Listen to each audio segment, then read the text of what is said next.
Personne mieux que Philippe Manœuvre peut parler des Stones. En tout cas, je ne me permettrai pas en sa présence. Bonjour Philippe Manœuvre. Bonjour Philippe Bordel. Vous êtes journaliste, vous êtes l'ancien patron de Rock & Folk, également de télé. Le très grand public vous a découvert dans la Nouvelle Star sur M6, mais vous présentiez déjà Sex Machine dans les années 80, immense fan de rock devant l'éternel. Votre actualité, c'est le deuxième volet, si j'ose dire, de votre autobiographie. La première partie, Rock, ma vie est en romance, c'était chez HarperCollins. C'était vendu contre toute attente à 80 000 exemplaires. Ouais. Et voici la suite. Ça s'appelle Flashback Acid, c'est chez Robert Laffont. Que racontez-vous que vous ne pouviez pas ou que vous ne vouliez pas raconter dans le premier ? Le premier volume, je m'étais dit, voilà, j'ai une fille de 4 ans, un fils de 8 ans. À l'époque, je me disais, bon, je vais leur raconter ma vie en mode troisième millénaire, quoi, voilà. Et en mode bisounours. En mode un peu bisounours, peut-être. Et puis, pendant le confinement, j'ai été appelé par une directrice, une éditrice, une patronne de la maison, Robert Laffont, qui me dit, dites donc, pourquoi on ferait pas la suite de Rock, mais cette fois on irait peut-être un peu plus loin dans la drogue et le rock'n'roll. Ouais. Donc pendant 3 mois, j'ai réfléchi à sa proposition en me disant, oh là là là là là là, ça va. Et puis en fait, les images venaient, je me disais, mais oui, mais en fait, et puis moi j'ai connu certains rockers comme Lemmy de Motorhead ou David Bowie, c'est des gens que j'ai fréquentés sur 40 ans.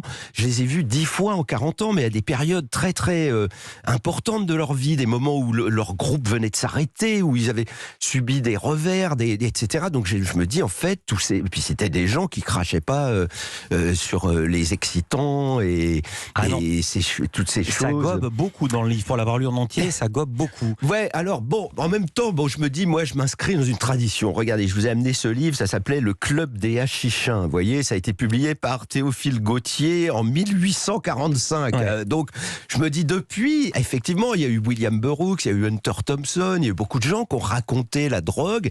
Et moi, je me dis, je pourrais en profiter pour faire le bilan. Qu'est-ce que la drogue a apporté au rock ? Par exemple. Et à vous, cigarettes, alcool, mais également LSD, champignons mexicains, cocaïne, amphétamine, pour qu'on soit tous bien d'accord.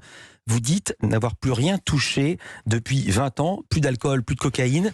Et les pétards ? Non, les pétards, ça m'arrive encore. Faut pas exagérer. Et puis le pétard est très thérapeutique. Moi, c'est ça. Quand on parle souvent de guerre à la drogue et tout, je me dis, mais enfin, il y a des gens moi, j'ai des amis qui ont des cancers et qui tiennent grâce à un pétard par-ci par-là. Le CSA nous écoute. Pas d'apologie de la drogue. Mais c'est pas une apologie. C'est pas une apologie du tout. D'ailleurs, j'ai fait avant, j'explique que je ne fais pas l'apologie de la drogue. Je raconte ce qui m'est arrivé avec. Ouais. C'était impossible de faire du rock sans drogue à l'époque ? Oui. Oui, franchement, il y avait un véritable... C'était les excitants, la recherche d'autres univers, en même temps que le rock recherchait d'autres sonorités. Enfin, moi je dis, tout commence avec Jimi Hendrix. Are you experienced ? Ouais. Ça veut dire quoi ? Avez-vous pris du LSD ? Ouais. C'était ça la grande question des années 60. Les années 60, on peut dire que ça a été vraiment la décennie de la drogue. Je l'ai appris en vous lisant, que c'est à cause du LSD ou grâce au LSD qu'on invente le funk. Que Gainsbourg a été sous emprise quand il écrit Melody Nelson, je ne le savais pas non plus. Ouais, je pense que Gainsbourg a connu les choses psychédéliques. C'est pas possible autrement, ou alors c'était vraiment le dandy le plus... On apprend dans votre livre des choses absolument passionnantes. Vous l'avez dit, vous croisez David Bowie, Lemmy de Motorhead, Joe Perry d'Aerosmith, le guitariste complètement d'équerre. Oui, souvent, je croise des rockers qui sont un peu out. Hein. Et il y a les rockers, et il y a même aussi les Français, même la variété française. Page 65, Carlos, pas le terroriste, hein, Carlos. Bisous. Non mais là j'ai relu ce que vous écrivez.